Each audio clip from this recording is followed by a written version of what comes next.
Perkenalkan, nama saya Yonarika Bimo Febrianto, NPM 17081199. Saya mengikuti mata kuliah pengenalan pola kelas A. Di sini saya akan menjelaskan tentang klasifikasi dan clustering. Sebelum kita memasuki materi, kita harus mengetahui dulu apa itu supervised learning dan unsupervised learning. Supervised learning yaitu penemuan pola dalam sebuah data yang atribut-atributnya berrelasi dengan sebuah atribut target atau kelas. Pola ini kemudian digunakan untuk memprediksi nilai target yang akan datang. Lalu yang kedua, unsupervised learning, data yang tidak memiliki atribut target, eksplorasi data untuk menemukan beberapa struktur intrinsik dalamnya. Klasifikasi. Klasifikasi merupakan suatu pekerjaan menilai objek data untuk memasukkannya ke dalam kelas tertentu dari sejumlah kelas yang tersedia. Dalam klasifikasi ada dua pekerjaan utama yang dilakukan, yaitu pembangunan model sebagai prototipe untuk disimpan sebagai memori, dan penggunaan model tersebut untuk melakukan pengenalan atau klasifikasi atau prediksi pada suatu objek data lain agar diketahui di kelas mana objek data tersebut dalam model yang sudah disimpannya. Ada banyak metode data mining yang digunakan untuk tujuan yang berbeda-beda. Metode klasifikasi digunakan untuk membantu dalam memahami pengelompokan data. Klasifikasi bekerja pada data historis atau data sejarah. Data historis disebut data latihan atau training data. Histori data digunakan sebagai cara mendapatkan pengetahuan dan disebut data pengalaman. Proses pembuatan klasifikasi yaitu data historis atau data pengalaman yang telah di-training. Yang kedua, data tersebut diproses menggunakan algoritma klasifikasi.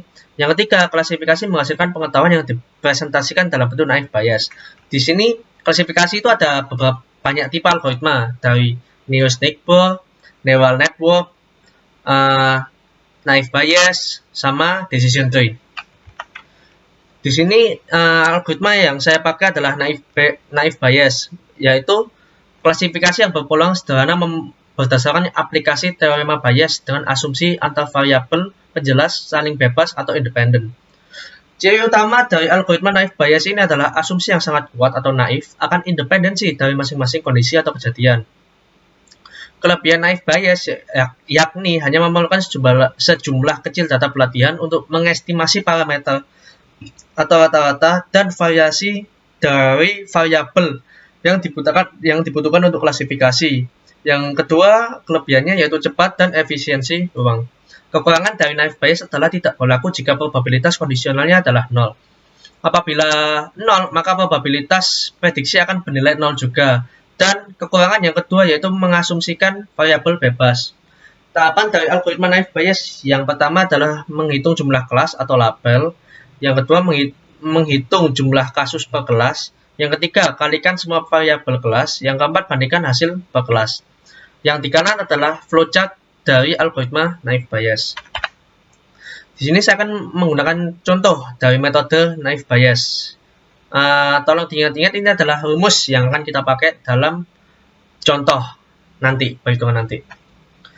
Ini adalah contoh metode dari naive Bayes. Yang di kiri adalah contoh data, di mana di contoh data ada jenis kelamin, status mahasiswa, status pernikahan, IPK semester, sama status kelulusan. Di jenis kelamin terdapat laki-laki, perempuan, status mahasiswa terdapat mahasiswa dan bekerja, status pernikahan terdapat belum dan menikah, di IPK terdapat nilai-nilai, status kelulusan terdapat tepat dan terlambat. Kita mencoba data testingnya, yaitu yang jenis kelamin laki-laki, yang statusnya mahasiswa, yang statusnya pernikahan, yang IPK-nya 2,70. Yang keterangannya ini nanti apa hasil dari keterangan tersebut, apakah tepat atau terlambat, yaitu status kelulusannya nanti. Kita dimulai dari yang dipertanyakan adalah status kelulusannya. Tentu saja kita harus menghitung dulu status kelulusannya, yang tepat dan terlambat. Untuk yang tepat ada 8 data, dari status kelulusannya ada 8 data dari 15 orang yang status kelulusannya tepat. Lalu untuk yang terlambat yaitu ada 7 dari 15.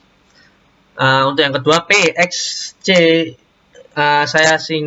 ini untuk A1 yang jenis kelamin laki-laki. Kita memilih jenis kelamin laki-laki karena yang diminta adalah jenis kelaminnya laki-laki. Jenis kelaminnya laki-laki. Lalu yang status kelulusannya tepat itu ada 5. Ada 5 yang laki-laki yang lulusnya tepat dari 8. Maksudnya 8 ini yaitu 8 dari status kelulusan tepat tadi. Ada 8 yang tepat lulusnya. Lalu untuk yang jenis kelaminnya laki-laki, tetapi status kelulusannya terlambat, ya ada 3 dari 7. Untuk B1, ya yang statusnya yang diminta kan mahasiswa. Terus mahasiswa lalu status kelulusnya tepat itu ada 5 dari 8. Dan untuk yang B2 status mahasiswa yang statusnya mahasiswa lalu kelulusannya yang terlambat itu ada 3 dari 7. Untuk yang C1 yaitu status pernikahan. Status pernikahannya yang belum, yang dimintakan belum. Lalu status kelulusannya yang tepat ada 4 dari 8. Jadi ada 4 yang belum menikah tapi lulusnya tepat itu ada 4 dari 8. Untuk yang C2 yang pernikahannya belum lalu status kelulusannya terlambat itu ada 4 dari 7. Jadi ada yang pernikahannya belum menikah tetapi lulusnya terlambat yaitu ada 4 dari 7. Lalu yang D1 IPK-nya 2,70 karena yang diminta IPK-nya 2,70. Lalu yang lulusnya tepat itu tidak ada 0 berarti dari 8. Lalu yang D2 IPK 2,70 lalu status kelulusannya yang terlambat ada 1 dari 7. Nah, lalu setelah kita dapatkan semua hasil ini, kita hitung P, saya singkat ini soalnya, PX yang A1 yang berarti yang jenis kelamin laki-laki, status kelulusannya tepat, itu ada 58. Lalu dikalikan B1 ini, hasilnya kan 58 juga, ya kali 58, lalu C1, 48 kali 0,8, dikalikan 0,8. Hasil yang didapat adalah 0. Lalu yang PXA2, B2, C2, D2 itu yang kita A2 ini adalah yang jenis kelamin laki-laki, lalu status lulusnya itu yang terlambat ada 3/7. Lalu yang statusnya mahasiswa lalu lulusnya terlambat ada 3/7. Berarti 3/7 A2 kan 3/7, B2 kalikan B2 3/7 kalikan C2 4/7 kalikan D2 1/7. Hasilnya adalah 0,014. Setelah kita mendapatkan ini untuk yang A1 yang angka 1 semua ini, itu yang lulusnya tepat dikalikan sama status kelulusnya yang tepat yang berarti yang 0 dikalikan 8/15 ini hasilnya 0. Lalu untuk yang lulusnya tidak tepat kan 0,014 tadi yang ini dikalikan juga sama 7/15 hasilnya 0,0069. Jadi yang paling gede adalah 0,0069. Jadi untuk kelaminnya laki-laki, status mahasiswanya yang mahasiswa, status belum menikah, status pernikahan belum menikah, IPK 2,70, masuk ke kelas status kelulusan terlambat karena yang prediksi terbesar yaitu masuk yang 0,069 yang terlambat, status kelulusannya terlambat. Lalu yang kedua yaitu clustering. Clustering atau clusterisasi adalah salah satu alat bantu pada data mining yang bertujuan mengelompokkan objek-objek ke dalam cluster. Cluster adalah sekelompok atau sekumpulan objek data yang similar atau satu sama lain dalam cluster yang sama dan disimilar terhadap objek-objek yang berbeda cluster. Objek akan dikelompokkan ke dalam satu atau lebih cluster sehingga objek-objek yang berada dalam satu cluster akan mempunyai kesamaan yang tinggi antara satu dengan yang lainnya. Objek-objek dikelompokkan berdasarkan prinsip memaksimalkan kesamaan objek pada klaster yang sama dan memaksimalkan ketidaksamaan pada klaster yang berbeda. Kesamaan objek biasanya diperoleh dari nilai-nilai atribut yang menjelaskan objek data. Sedangkan objek-objek data biasanya direpresentasikan sebagai sebuah titik dalam ruang multidimensi. Nah, ini adalah algoritma clustering. Algoritma clustering yang saya pakai adalah yang K-means, yang salah satu metode data clustering yang non-hierarki atau partisi, yang berusaha mempartisi data yang ada dalam bentuk satu atau lebih cluster atau kelompok. Proses clustering pada K-means, yaitu yang pertama tentukan jumlah cluster, yang kedua menentukan centroid setiap cluster secara acak, yang ketiga menghitung jarak setiap objek ke centroid, yang keempat memasukkan objek ke centroid terdekat, yang kelima memperbaharui kembali centroid setiap cluster, yang keenam kembali ke langkah 3 apabila masih ada data yang berpindah cluster. Yang kanan ini adalah flowchart dari K-means. Nah, di sini saya kasih contoh metode dari K-means. Jadi ada 10 data, lalu ada fitur X sama Y. Berdasarkan dataset tersebut, dilakukan proses pengelompokan menjadi 3 klaster. Jadi kita memilih 3 klaster secara acak. Terserah kalian mau ambil 3, 4, atau 2. Nah, saya pilih untuk data kedua, keempat, dan keenam. Nah, dari data kedua 46 dimasukkanlah jadi centroid 1, 2, 3. Untuk data 4, 41 ini XY 41 ini diambil dari data kedua. Lalu centroid kedua diambil dari data keempat 1, 2. Lalu centroid ketiga diambil dari data ke-6, 5, dan 3. Proses perhitungannya kita hitung ini langsung aja dari sini ya. Untuk 1 dikurangi 4. Asalnya dari mana 1 dikurangi 4 ini? Untuk yang angka 1, itu kita ambil dari data yang pertama, yang fitur X-nya. Data angka 1, fitur X angka 1, dikurangi 4. 4 ini diambil dari yang centroid yang kita kelompokkan tadi. 1 dikurangi 4, ini. Pangkat 2. Ditambah Y-nya, fitur Y angka 1 ini. 1 ini diambil dari data ke-1 yang fitur Y, dikurangi centroid pertama, dikurangi 1 pangkat 2, hasilnya sama dengan 3. Lalu untuk yang kedua, untuk centroid kedua, yaitu angka 1 ini tetap kita ambil dari data ke-1, fitur X1 ini, dikurangi centroid kedua, dikurangi centroid kedua yang X angka 1 pangkat 2, ditambah 1 fitur Y, 1 ini dikurangi 2 pangkat 2 sama dengan 1. Lalu untuk yang klaster ketiga, centroid ya, centroid ketiga, yaitu tetap kita ambil dari fitur X angka 1 ini, dikurangi 5 pangkat 2, ditambah 1 dikurangi 3 pangkat 2, sama dengan 4,4721. Ini kita lakukan untuk yang ini loh, untuk yang angka awalnya ini kita lakukan sampai 10 data, sampai data ke-10. Langsung saya percepat ya. Ini adalah hasil dari semua perhitungannya. Untuk kita memilih ini untuk yang terdekat. Mas, yang terdekat ini angka yang paling terkecil dari jarak centroid 1, 2, 3 ini. Jadi di antara 1, 2, 3 ini untuk data ke-1 yang paling kecil adalah angka 1. Nah, angka 1 ini masuk ke klaster kedua. Langsung kita masukkan angka 1 ini di klaster kedua. Untuk data kedua yang paling kecil ada di klaster pertama. Jadi kita masukin ke klaster pertama seperti begitu. Sampai seterusnya. Pokoknya yang paling penting adalah angka terkecilnya di centroid tersebut.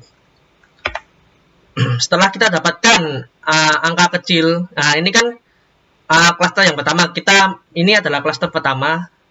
Nah, klaster pertama ini terdapat di data kedua sama di data ketiga. Nah, di data kedua dan ketiga ada fitur X-nya 41 sama 61. Kita masukkan 41, 61. Untuk fitur X-nya ini ditambahkan 4 tambah 6 sama dengan 10. Lalu untuk Y-nya ditambahkan 1 tambah 1 sama dengan 2. Setelah dijumlah, kita bagi sama total data yang jumlah tadi. Kan ini ada 2, berarti 10 bagi 2, 5. 2 bagi 2 sama dengan 1. Ini untuk klaster pertama. Lalu untuk klaster kedua, didapatkan ini untuk klaster kedua. Terdapat di data ke-1, data ke-4, data ke-5, data ke-7, sama data ke-9. Nah, kita lihat lagi untuk tabel awalnya. Data ke-1 ada angka 11, 11, data ke-4 ada 12. Nah, data ke-5 ada 23, data ke-7 25. Yang tadi 23, yang sekarang 25. Lalu data ke-9 26. Ini dijumlah juga. Dijumlah terus dibagi total angka yang dimasukkan. Kan ada 5, 1, 2, 3, 4, 5. Ini dijumlah dulu angka 8. Dapat hasilnya 8, lalu dibagi 5, yaitu 1,6 sama 3,4. Ini untuk klaster kedua. Lalu untuk klaster ketiga, terdapat di data ke-6, data ke-8, sama data ke-10. Data ke-6 ada angka 53, lalu apa? Lalu 35, lalu 3 sama 8. Sama kayak tadi perhitungannya, ditambah lalu di rata-rata. Nah, setelah hasilnya kan kita dapat semua nih rata-ratanya 51, 16, 1,6, 3,4 sama 3,6 sama 5,3. Kita jadikan centroid baru. Nah, ini masih ada perhitungan lagi, tapi takutnya karena videonya terlalu panjang, saya akan jelaskan secara deskriptif sama ya saya jelaskan aja lah. Nah, setelah habis itu kita akan melakukan iterasi kedua. Untuk yang iterasi kedua, kita sudah tidak memakai data ini lagi. Kita nggak pakai lagi. Kita akan memakai data ini, cluster centroid ini, dan menghitungnya dimulai dari sini. Nah, untuk nanti angka 1 ini tetap untuk yang awalnya ini tetap 1 dikurangi. Nah, untuk yang angka belakangnya nanti 1 dikurangi angka ini 5 pangkat 2 ditambah 1 dikurangi angka 1 ini 1 pangkat 2. Nah, untuk yang cluster 2 nanti 1 dikurangi 1,6 pangkat 2 dan seterusnya sampai keluar tabel ini lagi. Nah, untuk tabel ini kita cek apakah cluster dari data ini berubah atau tidak. Jika berubah, kita harus melakukan iterasi lagi dengan hasil yang baru, centroid baru. Lalu jika data tidak berubah, itu artinya stop. Maksudnya data tidak berubah itu clusternya tidak berubah, itu artinya stop, berhenti, tidak melanjutkan lagi. Kesimpulan, klasifikasi menetapkan kategori untuk satu item baru berdasarkan yang sudah label item sementara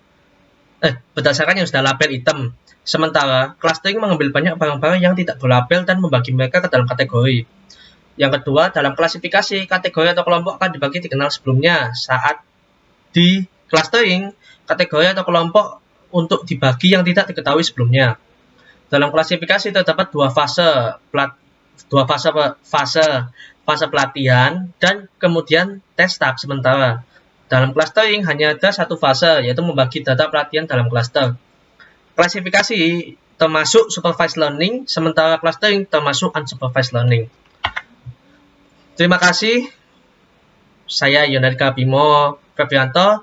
Jika ada kesalahan kata, mohon dimaafkan. Wassalamualaikum warahmatullahi wabarakatuh.